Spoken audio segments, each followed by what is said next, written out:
Good morning everybody. Let us start with a new topic today, that is chemical bonding. So chemical bond is a bond that holds atom together. For example, NaCl. There's a bond holding sodium atom and chloride atoms, and so there are different types of bonds like ionic bond, covalent bond, coordinate covalent bond, etc. For example, if you see ionic bond, it is formed by the transfer of electrons between sodium and chloride ions. For example, sodium is devoid of electrons, whereas chlorine is rich in electrons. Sodium is a cation, chloride is an anion carrying a negative charge. So the electron is transferred from chloride to sodium. So there is a transfer of electrons. Now, how is a covalent bond formed? A covalent bond is formed by the sharing of electrons between the atoms. So ionic bond is by complete transfer, whereas covalent bond is formed by the sharing of electrons.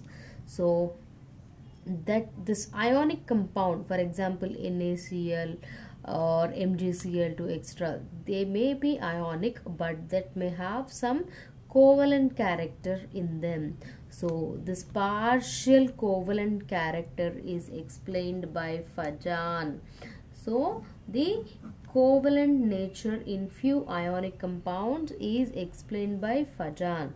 So when you have two oppositely charged ions, for example X plus a positive entity and Y minus a negative entity, when they are approaching each other or when they are coming close to each other, the X plus, that is the positive ion or the cation, is in need of electrons. So it attracts the electrons on the valence shell, that is the last shell electron. So the electron present in the valence shell of anion, and this X plus being positive, it will repel the nucleus. So what happens whenever it is repelling the nucleus? It results in the distortion, or it is disturbing, or there happens the polarization of the anion. So what happens? The positive ion is attracting the electron from the negative ion and it is repelling its nucleus.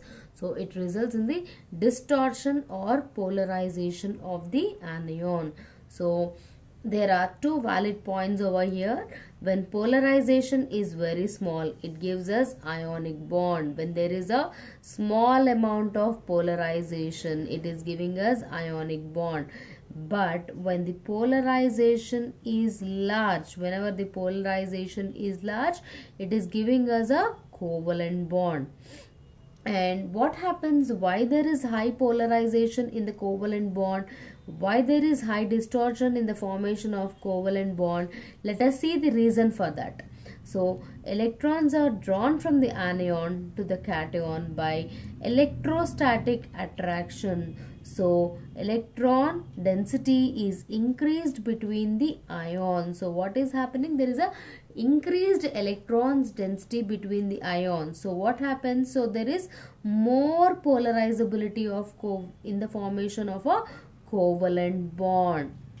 What is happening? Whenever the electrons are drawn towards each other by the electrostatic attraction, electron density increased. This electron density, increase in the electron density, is leading to more polarizability, and because of the more polarizability, it is giving rise to the formation of a covalent bond.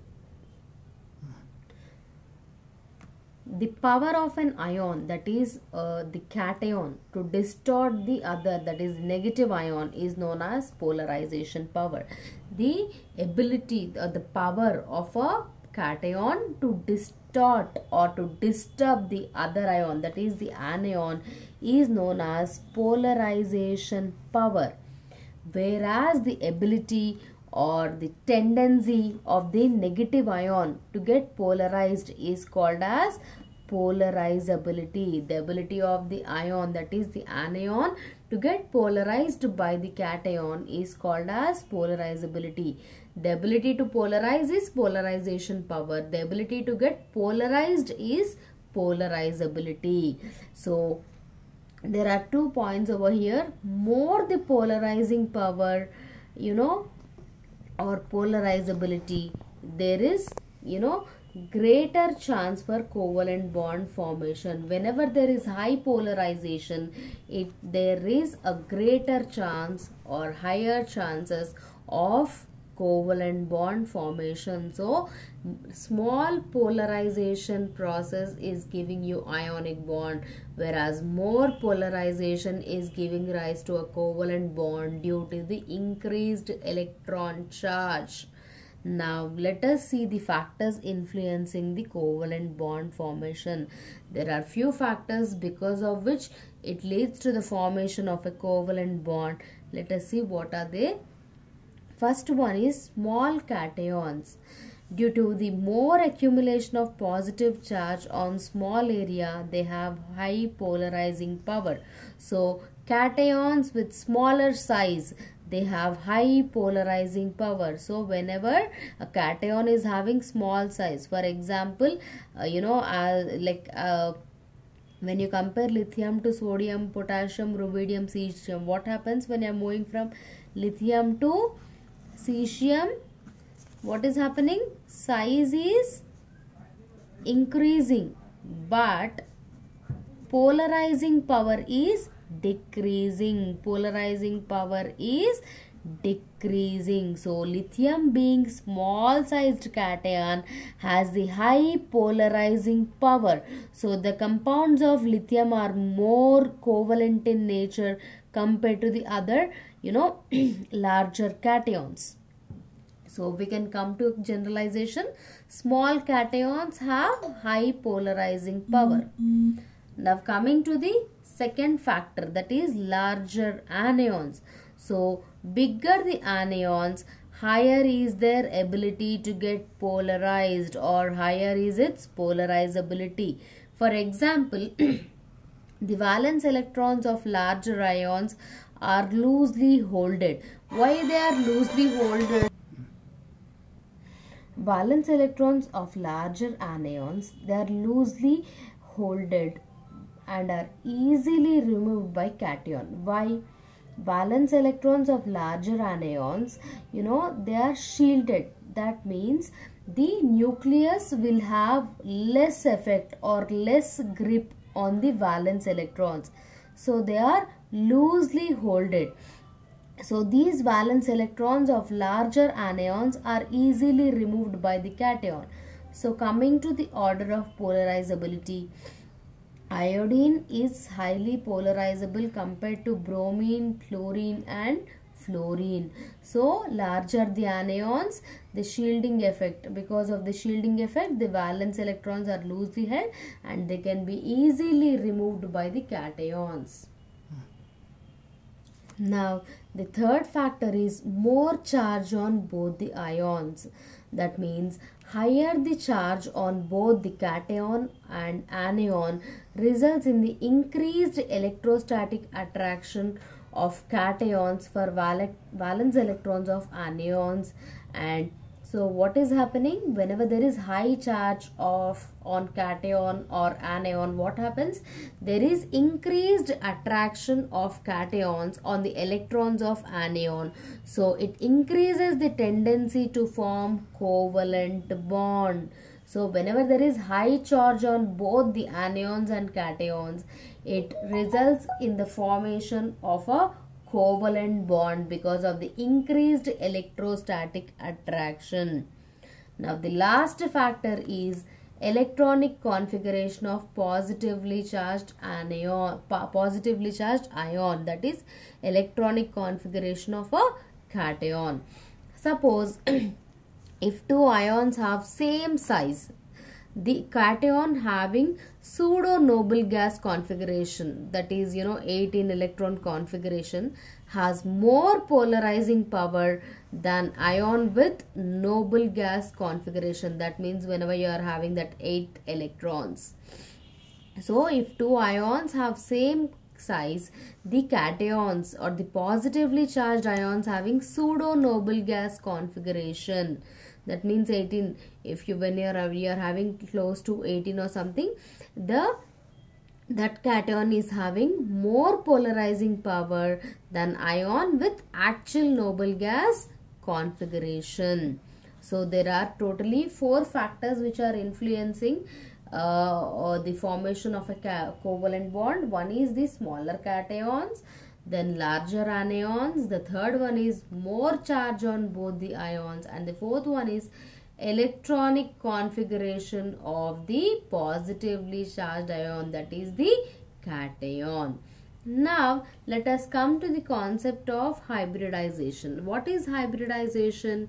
Combining of dissimilar orbitals with similar or nearly similar energies to form new orbitals of similar energy. It is called as hybridization. So combining of dissimilar orbitals with similar energy to form new orbitals, that is, it results in the formation of hybrid orbitals. There are different types of hybridizations like sp, sp2, sp3, sp3d, sp3d2, sp3d3. So there are different types of hybridizations, and we will see in the coming coming topics how different hybridizations are involved in the formation of different compounds, and different theories explaining the formation of bonds. Following theories have been put forward to explain the structure of molecules. For example, Vesper theory, Vbt theory, MOT theory, that is valential electron pair repulsion theory, valence bond theory, and molecular orbital theory. What is Vesper theory? Vesper theory predicts that the shape of molecules and ions by assuming that electron pairs repel one another. As a result, the electron pair must remain as far as apart as possible from one another. That means it states that the electron pairs, both bonding on and as well as non-bonding, should remain far from each other. Why? If they are close to each other, it results in the repulsion of electron pairs. So it states that electron pairs should be far from each other. Electron pairs should be far from each other. Why far from each other? Because if they are close to each other, it results in repulsion. Repulsion will, eventually, it will destabilize the molecule. So we have one more theory, for example, VBT, or it is also called as valence bond theory. It was, put forwarded by Hitler and London in the year 1927. Why he has put forwarded this? To explain the nature of covalent bond. To explain the nature of covalent bond. So various postulates of VBT are: a covalent bond is formed when half-filled atomic orbital having one unpaired electron of one atom overlaps with the half-filled orbital of another atom. So what is happening? So one atomic orbital having one unpaired electron is combining with the another half-filled atomic orbital containing one more electron. So it is the way a covalent bond is formed. The combining half-filled atomic orbitals merge together to form a covalent bond in which both the electrons will occupy their place. So he says that there are two types of covalent bonds. One is sigma bond and the other one is pi bond. There are two types of covalent bonds. One is sigma bond and the other one is pi bond, and maximum electron density lies somewhere near the overlapped region.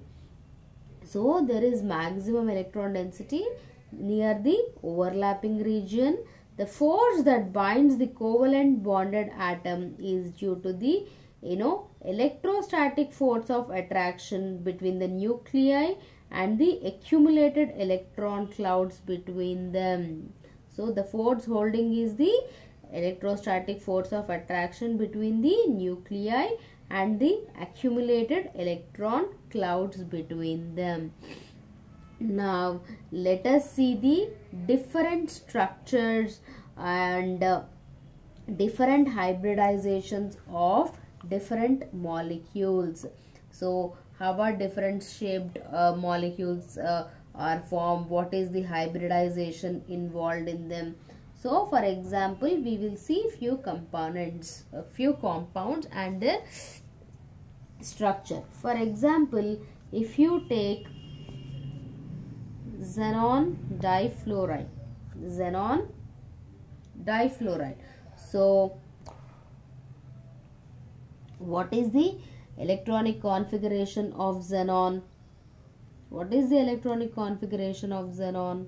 Or at least if we observe the valential electronic configuration is 5s2 5p6, 5s2 5p6. So xenon in the ground state, it has all the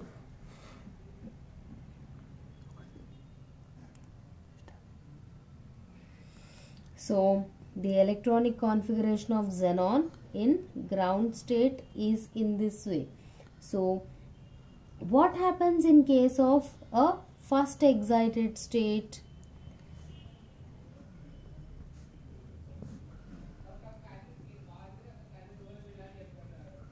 One of the electron from 5p is shifted to 5d. One of the electron is coming over here. So now what is the hybridization? Sp3d. It is giving us Sp3d. So what happens over here? There are two half-filled orbitals. So two half-filled orbitals. Xenon, for example, it is difluoride, right? So what is the electronic configuration of fluorine? 1s2, 2s2, 2p5. So let us write only the valence electron shell configuration. So even fluorine has one half-filled orbital. So here electrons are contributed by fluorine over here. So in this way xenon difluoride is formed. So the hybridization becomes Sp3d, and actually whenever it is Sp3d, the geometry should be trigonal bipyramidal. The geometry should be trigonal bipyramidal. But due to the presence of lone pair of electrons, it is changed to linear. So the shape or the symmetry of xenon difluoride becomes linear. It is a linear molecule. Why? To attain that stability, to keep all these low non-bonding electrons in a farther place, it becomes linear. The structure is changed from trigonal bipyramidal to linear. Now let us see one more example, that is bromine pentafluoride. What is this? This is an interhalogen compound formed between bromine and fluorine. So let us see the electronic configuration of bromine. It is argon 4s2 4p5. So bromine, let us write the ground state electronic configuration, it is having only one half-filled orbital. So what happens in first excited state?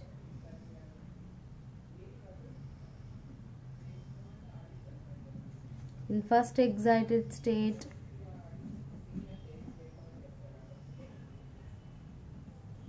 one of the electron from p orbital is shifted to d orbital.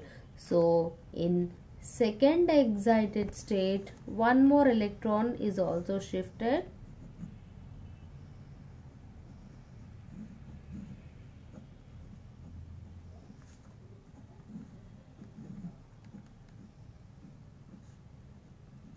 So now how many half-filled orbitals are there? There are totally 5 half-filled orbitals. That means 5 orbitals with only single electron in them.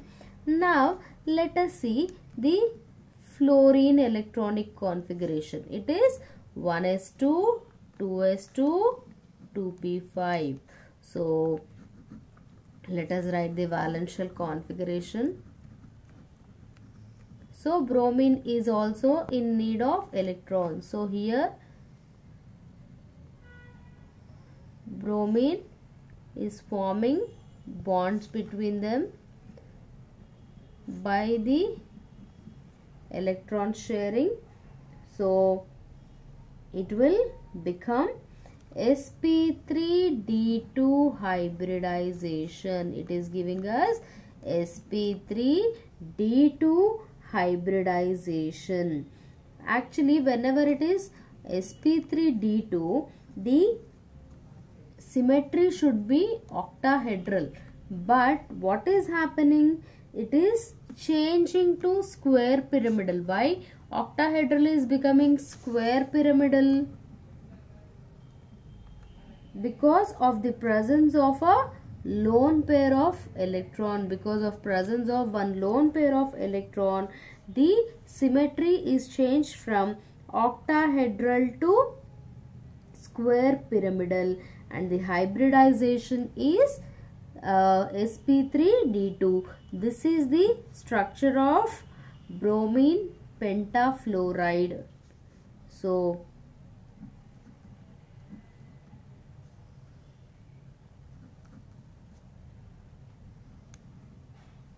the shape or the symmetry of bromine pentafluoride is square pyramidal. So the presence of even non-bonding electron is affecting their symmetry. Now let us see one more example, that is chlorine trifluoride. It is also a interhalogen.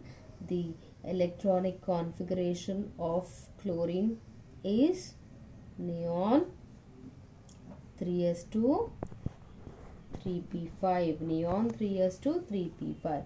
So let us write the electronic configuration of chlorine. It is 3s2 3p5. And what happens in first excitation?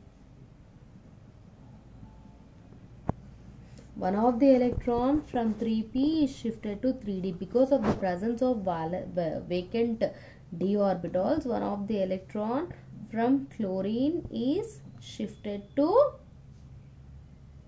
from 3p of chlorine is shifted to d orbital.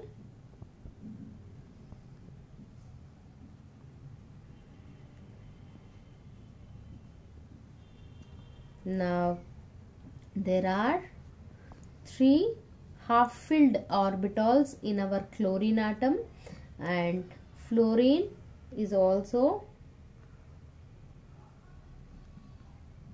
it's 1s2, 2s2, 2p5. So chlorine is also in need of electrons. So Fluorine will contribute the electrons to chlorine over here.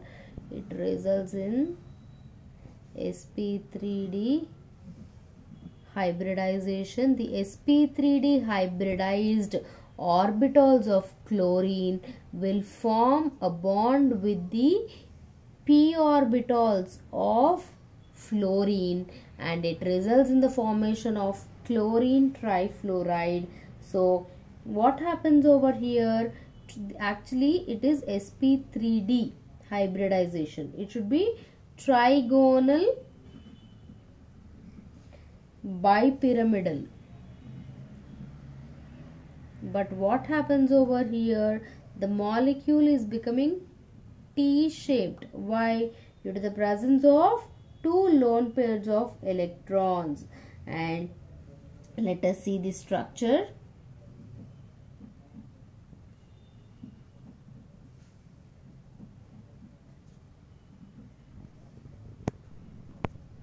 So because of the presence of lone pair of electrons, it has become a T-shaped molecule. Because of since it is attaining T-shape, it is having more stability. Now let us see the symmetry of nickel tetra carbonyl. What is nickel? Nickel is a transition metal and CO is a carbonyl group. So nickel is the central metal ion,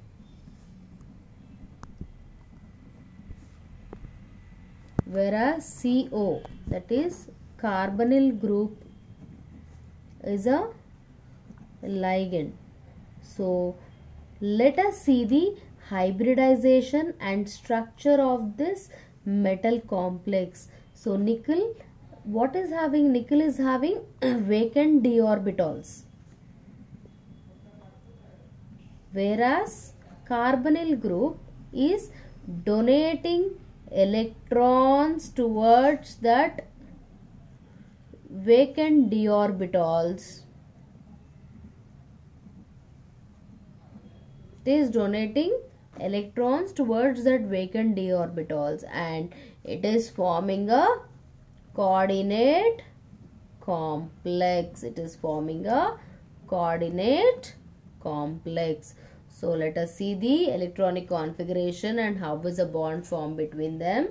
So nickel in the ground state, its electronic configuration is argon 3d8 4s2. So let us write the electronic configuration.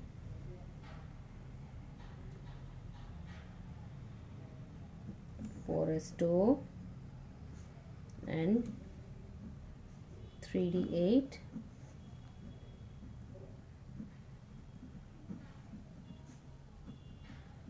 So actually we will see there are two unpaired electrons, but what happens over here?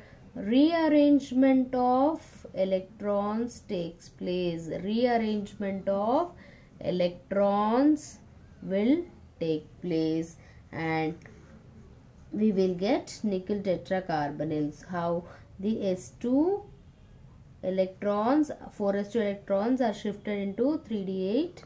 So let us write that.